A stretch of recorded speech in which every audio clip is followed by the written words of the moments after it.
Hey everybody, it's 8. I hope you're all hearing me and I'm not having technical difficulties, which I tend to do. I just had to stop one. We'll talk about that later. Okay, anyway, thanks for coming. I'm glad everyone's here. I'm a little nervous. People were like, "You were nervous." And I'm just like, "Well, no fucking shit, I was nervous. It was the first time I've ever like talked about anything publicly in my life. Well, other than my father's eulogy. Hold on, let me do something. You guys, I need technical help. Who can show comments? Everybody. I don't know anybody except people who want to show me their penises. They cannot show comments. Okay. Oh, I don't know how many characters. Only my followers? Okay. Whatever a follower is. Did you get that? Okay. All right. Thank you. Okay. We're back. I hope this is working. Okay. So, welcome to everybody. I'm Naomi Bloom. I'm your friend, and I'm going to explain what that means because some people seem to have forgotten. So we'll have fun with that. Okay, you guys, I set the mood for you. Do you like it? See? I set the mood for my friends. And also people are like, you look tired. And I'm just like, I am tired. I've seen 30 whatever people this week. I've been trying to figure out technology. I've had my 2 children. They've had friends over. I have a dog. Yeah, I'm fucking tired. Okay? So that's just my little rant. But I'm glad you're all here. It's just been don't tell me things that are, yes, I know I'm tired, mother. I'm talking to you. Okay. Let me look at my notes, guys. I made notes. Okay, you guys, I always like to remind people that, I'm a therapist, but I'm not your therapist. And I am some of your therapists. If you're, I don't know, you could be here. I don't know. But find a therapist if you don't have one. And I know it's not easy. I realized I had to talk with someone this week. It's a privilege to have a therapist that some of us take for granted. Not, and I'm here to let you know, not everybody has, access to a therapist. They can call their insurance company and say, hey, I need a therapist. I'm having a little trouble here. And somebody connects them with somebody. That doesn't happen for people. Well, some people, but not all the people, okay? So I just think, come on, let's I'm a therapist. I'm not your therapist. I just like to say that. You guys, I'm getting a legal person. You know who you are. But this is my legal disclaimer. I'm not your therapist. I am speaking to you as a friend. Hopefully that will cover the bases, okay? I am qualified as a psychotherapist, but I'm not your therapist, okay? I would you guys, if I could be everybody's therapist and friend, I would, but I'd drop over dead like my mother thinks I'm about ready to. Okay. You guys, thanks again for coming. This is only the second time I've done something like this. Okay, other than a couple videos this week, clearing some things up. And so I am nervous. That's called being a person. It's fine. Think of how you feel before a job interview. Or public speaking is the #1 fear, you guys. More people are more scared of that than death. And that's what I'm doing. So yeah, if I look a little nervous, it's because I fucking am. Just making sure. Okay. I had to make sure of something. Okay, so let's get to the topic. Oh no, we're not getting there yet. Okay, reactions to last week. People said some interesting things. And I was just you guys, this is overwhelming to get solicited and unsolicited feedback. And then some people acted different. People had various reactions. We'll just put that's the most neutral way of saying it. And you guys, I'm doing this because I care about mental health because I've struggled with it myself my entire life. And my sister died of it at 29. That's what caused her addiction. It was untreated mental health. Mental health is health, and that's why I'm doing this. And so it's just guys, we are gonna get this together soon, aren't we? Okay. And also, I just want to reduce suffering. I always just think this whole I don't know where it came from. Someone will tell me. But an ounce of prevention is worth a pound of cure. I believe that. So, so I'm trying to do something like that. I don't know if it's going to work. Who the fuck knows? I don't know. It's going to be fun though. And I'm just trying to be myself. People are you should dress this way. You should dress that way. You should do this. You should do that. And stage presence and blah, blah, blah. And I'm no, I'm just being me. So no, unless you have help with technical stuff or some useful. Some people have had some really useful feedback. Don't tell me not to be me. That's not going to happen to me anymore. Okay, folks? We're done with that. Okay. Oh, and this is my favorite. I'm not looking to solicit clients, you guys. People have been like telling me like this is your some sort of business strategy and this is unethical and what you guys. It's not. I don't need clients. I have enough. I think fucking whatever is up there every day or down there or wherever that I have enough clients. That's not what I'm looking for. I'm looking to help people. Don't irritate me with that. That's the last time I'm answering that question. Okay, now on to the fun stuff. You guys got to see me ranty, but you know what? People get ranty, and that's fine. That's called being a person. It's okay. You'll survive it. On to the story. So, you guys, it's bothering me that I can't see comments. Did I do something wrong? Are people commenting? Are people even here? We'll figure this out later. I just want to know what you guys are saying, because I was going to take questions at the end, but apparently that's not going to happen. Okay, well, next time. Okay, so here on to the story. I want to talk about why my marriage ended. So I'm a marital therapist. I love fucking seeing couples. Every couple I have is irresistible. I love like working with the dynamics of relationships. You guys, I need a drink. Do you guys need something? I love working with the dynamics of relationships. It's like a privilege to be let into somebody's fucking marriage. That's like sacred. That's the stuff like we don't talk to other people about, not best friends, not mothers. I mean, some of us, but we'll get to that later. Okay. So to be brought into someone's marriage is like a huge, like it's an act of trust that I do not take lightly, folks. And so I love seeing couples, and I think it's really brave to come to a therapist when you're struggling. Okay. So we'll just say that. And so I want to talk about why my marriage ended in the story, because it's also a really good story. I mean, it's everything that, spoiler alert, everything's fine now. People think it's not going to be, but it is. They're like, no, my life will never be the same. No, it won't. That's a good thing. Okay. Well, like, it's not. We'll get through this together. Okay. So on to the story. Okay. Let me tell you the story of my ex-spouse. And I want to say I got his consent to tell this, and I'm not going to use his name or any identifying details. But because I respect him and I'm ethical, which people also told me I wasn't this week, I'm like, fuck you. Yes, I am. So I got his consent to tell our story. Okay. Parts of it, not all of it, you guys. Some of that shit's private. Okay. So, I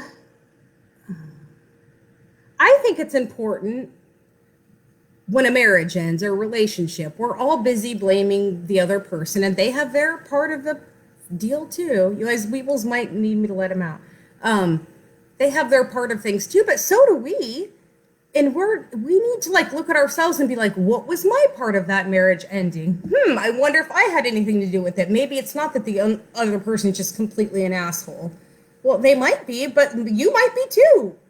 So I think it's important. Well, I'm just being figurative, but like just sift, like, it's hard, divorces. We'll talk about it. If you've been through it, you fucking know what I'm talking about. It's hard and it's expensive. And it's just like, it's like a double injury, and nobody gets something from a divorce. People don't come out like, yay! I guess some people do, but inside, for most people, it hurts. You guys, it's hot. Hold on.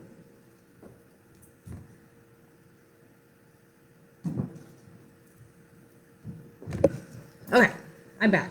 Okay, so I wanted to like evaluate what my part was in this demise, and I'm going to tell you guys about it, and I'm going to like give you some like cautionary like things. Or what? Don't do this to me. Don't wave at me right now. That is rude. You guys, you're going to have to help me with this and forgive me, because this might happen until you guys help me. Or somebody. I don't know. You guys don't know. Oh, no. Nope. Guys. I will do this another way if I have to. Like, I'll do it another way. I'm trying to tell a story, folks. That's rude. Okay. So, the year was 2001, which was like an important year because 9/11 happened. You weren't alive, some of you, but it happened. It was like, for those of us who were alive, we all remember where we were. And I was like, happened to be driving into a parking garage late for work, and I heard it on the radio. And I was like, I guess somebody like made a mistake and flew into some tower in New York. And I was just like, whatever, I have to go to work at an insurance company at the time, being a copywriter. which I'm not anymore, obviously. Well, maybe I am. I don't know. But anyway, that's beside the point. So it was 2001. I remember seeing him for the first time. There was like a gym in like our corporate environment. And so there was a TV in there so you could watch TV while you worked out, which was nice of them. I think, companies all should do that because if your employees are exercise, they're happy. Duh. I mean, duh. There's research. Go find it. But that's the first place I saw him was like we were all watching the video of 9/11 happening in the work gym. And I was like, he's kind of cute. Wonder what his deal is. But I was all traumatized. That's another story. And then whatever. Okay, the next month was October. He went to my friend's cubicle to ask her to borrow a ruler. And she wasn't there. And so he came to mine. And I heard this little rapping at my chamber door. And I'm like, hello, sir, can I help you? And he said, may I borrow a ruler, please? And it was so cute and polite. And I'm like, yeah, of course. So I gave it to him. And the romance started, guys. It was like we had babies. It was like that's how it got started. Somebody was doing something there. Oh, no, don't do this to me. I don't want to wave right now, you guys. I'm waving. Hello? Is that enough? Okay. Okay. So we fell in love quickly. I was 25 and he was 23. And I used to like tease him about having 23-year-old problems. And it irritated him, but I found it funny because I was only 2 years older. So we fell in love and it was falling in love, you guys. If you've done it, you know what I'm talking about. There's nothing like it. It was that. But there was a complication. Well, there's always a complication, you guys. It's not really even a complication. Okay. He had his like moments of exploration, we shall call them, in college, which I'm all about. College students do that safely. But I was like, before we, you're going to get tested for things because I have a health anxiety and we're not going to go there, I would end up like blowing up my mother's phone for like months, I'm sure. Okay. I was like, let's go get tested for stuff because that's what adults do, people. Come on. If we can we'll talk about that later. So he got tested for everything. And he called me one day and he said, can you come down to lunch? And I was like, sure. And he sounded weird because we worked together. And it was like January. And I remember what I was fucking wearing. Isn't that weird? And no, that's called trauma. It's not weird. It's trauma. And he said, I have something to tell you. And I'm like, okay. And he said, the HIV test came back positive. And I said, no, I was in denial. I was like, no, it didn't. Well, that's a mistake. No, it didn't. Because I was in love with this person. And that was like not part of the plan. Because that's 2001, you guys. Things have changed a lot since then. And he said, you can leave now if you want to. And I was like, oh, honey, I'm not going anywhere. So it ended up, like 2 months later, we found out it was a lab error. Laboratories make errors just like everyone else, but this particular one was traumatic for people. And so, so in April of that year, I had turned, I don't know how old I was. I think I was turned 25 or I was 26. I don't remember, you guys. This has been a long time ago. He said, we were sitting on the sofa. I moved in with him against my mother's wishes. She was like, are you married? You're living in sin. And I'm just like, well, I've done other sinful things. So let's just add another one to the list. And so we were living together at the time. We were sitting on the sofa and he said, I'm going to marry you. And I said, oh, when do you think you're going to do that? And he said, right now, if you let me. And I was like, really? And he was just like, yeah. He's like, I'll book tickets to Vegas right now. Let's elope. And I was just like, okay, that sounds like an adventure. It was traumatic for my mother and she hasn't forgiven me. But we went to Vegas and we got married. Like this little white wedding chapel. And you could drive through and get married by Elvis and all that shit. It was hilarious. I would not have had it any other way. Ugh, God, those were some times. So then, of course, we did what people do and we had a baby because babies, we're reproductive age at that time. And so we had a baby after I had 3 miscarriages. We had a baby and we were clueless. We were like, we don't need the classes. This can't be that hard. We were overconfident like younger people can be, but I love you guys for it. And so we had no idea what we were doing. They had to teach us on the fly in the hospital. And we were just like, And his parents sat vigil because I think they were afraid our baby was going to die. And so it's just like everything turned out fine. She's 16 now. And but when you become a parent, shit changes if you haven't noticed. Like before it was all like time to ourselves and romance, this is gonna be fun and sex when you want to have it and blah blah blah. And then your life is just like blown up. I mean, it's a good blow up, but it's like it grows you up quickly if you haven't grown up already. So we had no sleep, we were both irritable, we had less time together. I'm looking at my notes, you guys, because I want to prepare for you. We were both working, but there were Friday nights, and his parents used to take our child for us to spend the night, and that's when we would like have sex, watch movies, have dinner, have conversations, and be friends again. You guys, we're gonna get to that. And it was like we needed those Friday nights, we needed them. Otherwise, it would have been more disaster. It would have ended sooner. So, okay, so then baby number 2 came along. My daughter, who's 11 now. Because babies, you guys, they're cute. They're all like chunky and they're all like little and they're, ah! Okay. So Geneva came along, our second child. And it was a difficult labor and delivery. You guys, like my incision kept popping open and I could like see my guts and stuff. And they were like, stuff it with this cotton. And they had a nurse come to the house.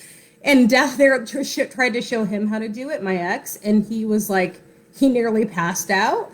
Which some people aren't blood people. So I had to stuff this incision myself. I had a mirror. I was all like, it was traumatic. It was like a very traumatic labor and delivery. Even though I'm fucking glad she's here, duh, I'm a mother. And he was working at an internet startup, you guys. I've been married. He was a technologist and he still is. And he was working really hard at a startup company. And so you guys can see where this is heading, can't you? So the resentment started to build because resentment builds in marriages. Let's not kid ourselves. I was like, I'm tired and he's working and we all think that the other one's not doing enough and like who's getting up. And it was what you guys, if you've been parents, you know what I'm talking about. We started to turn on each other and not be friends. Okay. All that like love, like was just like on pause or something. And our families of origin, those critters were in our ears like, hey, you guys are doing this wrong, you're doing that wrong, and everybody has fucking something to say, and so they're all telling you things, and that's stressful. And then division of labor, who's doing what? And she's like, ugh. We're all doing everything we can if we're adulting, or like we should be if we're not.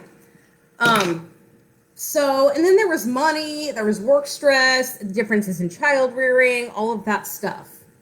And my untreated depression, you guys. This is why I'm here. So that was not a happy time. It was happy, but it was really hard.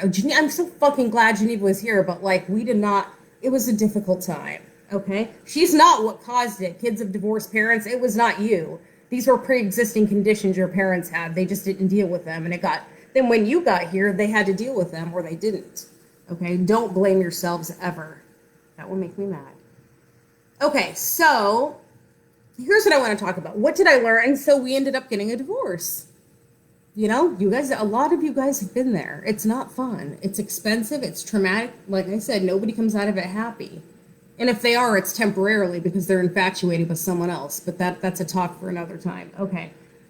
I don't remember much from like biology in high school. I remember dissecting cats and a couple other things like frog parts and things. But one thing I remember was they talked about like how a cell, like a human cell, is designed, and that there are different membranes. If people have studied biology, you guys, I'm telling you things you already know. People are going to correct me. That's fine. But some cells have permeable membranes. That means everything can get through. Some cells have semi-permeable membranes. That means only some things can get through. And some cells have like closed membranes. That's like nothing's getting through, folks. This is a closed system except for energy, right? That's how I understand it. And so I think marriages are the same way. You know, we need to protect our marriages. We need to have a you guys, let me talk. Let me get a drink. A semi-permeable membrane, you know, and sometimes if it gets really stressful, it needs to be closed, like everybody out. I don't need my mother telling me everything I'm doing wrong or your mom saying that I seem whatever. No, we're closing down the membrane, folks. We're going to focus on our marriage, right? That's because we fell in love one time, right? Okay. There are forces inside of marriages that are trying to like erode them and like destroy them, or relationships, you guys. It doesn't have to be marriage. And then there are forces outside, like other people, like work, like things like that, you know? There are worries about money, and like there are people bugging you, and it's like there's, you guys, there's substance abuse, there's everything, there's the human condition, okay? It's like it is like all putting pressure on your marriage. No wonder we like it ends in divorce half the time in the US, people. This is like tragic. So you need to be aware of other people's influences and shut down the membrane at times and be like, nothing's getting in. We're going to like be focused on us right now. Thank you. We will get to you later when we like open it up a little bit. But right now we're having a hard time. And my ex and I did not do that. We were just like, everybody say what they want, permeable, everybody influence. Come on, world, put pressure on our marriage. And you can see how that ended, guys, with 2 beautiful children, but 2 separate homes, okay? And everything's fine. We're all okay now. But we weren't at the time. It was traumatic for everyone involved. Okay, let's try to prevent it, right? Ounce of prevention. So, you guys, rearing young children is really hard. I always tell my couples this is the most vulnerable time in your marriage, okay, for divorce, because all the things I just explained. So, raising young children is hard. Ask for help. Don't be so fucking proud. Pay people, ask people. You guys, you need time to focus on your own relationship. That's protecting the relationship, okay? Ask for help. Say, I need a nap. Ask a neighbor if there's not COVID happening. Do whatever. I don't know. But get yourself some help. You cannot, this is not meant to be done alone. This is not a 2-person job, you guys. This is like, takes a village. I'm not going to get political because we don't do that here. It's a safe space, but it does. Okay, overworking, you guys. We all have complicated relationships with work, but if you're overworking, you're going to hurt your marriage. I'll just make it that simple, okay? Let's not do that. And not enough time away from children. When I was younger, my parents would travel to like larger cities in the area, like Kansas City, Chicago, wherever, and we called them their sex weekends. And we stayed with our grandparents. We knew that was like their time, and we acted grossed out, but we also knew it was healthy. That needs to happen, people, on like frequently or on some basis, whatever basis you can afford. Say, bye kids, have fun. We're going to be having fun too. Okay? They'll be fine. And because, don't get us started on intimacy. We're going to talk about intimacy next week. You guys, when people stop having sex, a marriage is it's not good for a marriage. We'll just make it that simple, okay? And next week I will elaborate about sex and marriage and sex with women, which some of you like to have or don't like to have, or I don't know. I have, whatever. We'll get to that later. And people stop investing in their friendship. You remember he and I used to have these Friday nights where we would listen to music, we would have discussions about politics, we watched movies, we had sex, we were friends. That changes. Why? That doesn't need to. That's sad. And, what did I say? Look, I'm looking at my notes, guys. People have a lot less fun together. It's not your fault, kids, that your parents don't know how to have fun just because you got here. You did not ask to come here. I don't know. Well, maybe you did. I don't know. We'll figure that out someday. Probably not. But have fun together, you guys. Have fun. Do you guys get what I'm saying? Okay. So what do you do about it?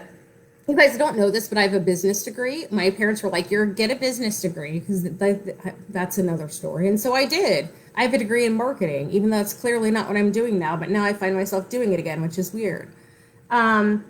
There's a thing in business called the SWOT analysis: strengths, weaknesses, opportunities, threats. Don't do this to me. You should be doing that on your marriage, regularly, not every night, because that's stressful for people. I'm trying to do that to people and they're just like, can we just have a night? No, do it regularly. I don't know, quarterly. Okay. So, cause you need to know what those forces that are acting on your marriage. SWOT analysis, look it up. I learned things in business school. And that you need to make a plan and you need to execute that plan consistently.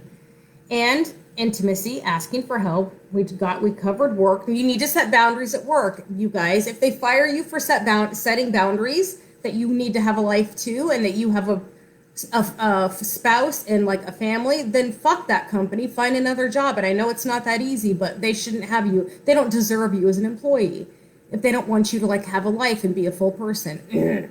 We'll talk about that another time. Okay. And okay, when we're getting toward the end, guys, but one thing I've noticed is I can speak as a woman. Men, you'll have to tell me. When women lose respect for men, they lose sexual attraction for men. You guys, it's that simple. If the respect is gone, it's like, I don't really feel like, you know. So, and so like resentment, I call it the canary in the coal mine. Once that is on the scene, which it always is, but once it reaches a certain threshold, we're in trouble. Okay, so as resentments come up in a marriage, you guys need to be dealing with them in a healthy way with a qualified therapist if you need one. Like, work through them, because that will kill your marriage, resentment, or it will make it very miserable. But neither are like a good thing. Okay. And you need to nurture your relationship like you would like to nurture like you would nurture anything else you would like to live. Where's Weebles? If I didn't nurture Weebles, he's over here being adorable and sleepy. If I did not nurture Weebles would die. You guys, it's that simple. Same with these plants you see behind me. If I did not nurture them, they're dead. Your marriage is the same way. Spoiler alert. Okay. It's dead on the inside, but you stay married or it ends. So, you guys, I know I've been intense, but you guys, this is my passion. And we're not going to talk about the trollers anymore. We had the troll discussion, and I'm not going there anymore. So, how it all turned out. So my ex is happy now. He's happily remarried. Our children are fine. Although I feel bad that they have to tote their stuff from house to house. I buy them nice tote bags because I'm like, this wasn't your fault. So they're like, we would like my daughter was like, I'd like a Vera Bradley tote bag for like to bring my things back and forth. And because she's a teenager and she has things. And I was just like, that's the least I can do. Okay. Yes, we will go there. Okay. So, this is important, so I need a drink first. You guys, thanks for coming. Thanks for listening. I can't even see your questions. I was going to take questions, but technology, and I don't know what I'm doing and all of that stuff. But it was really fun to have you guys. See, I even set it up all nice for you guys. And Weebles is here, and it's like, it's cozy. This is like, I wish you could all be here right now, and we could have a good old discussion about it, okay? So, I will see you guys next week. I'm going to talk about women and intimacy and just intimacy in general. Okay, we're going to talk about sex, baby. Okay, it's going to be fun. So, okay, guys, I'm signing off because I have like 9 patients tomorrow. I'm just like, my mother's like, you're wearing yourself out. I bet you look drawn. And it irritated me. And I'm just like, yes. But then I looked at myself this morning. And I'm like, she's fucking right. We hate it when our mothers are right. Don't we, Mom, if you're listening? I love you. Okay, so bye, guys.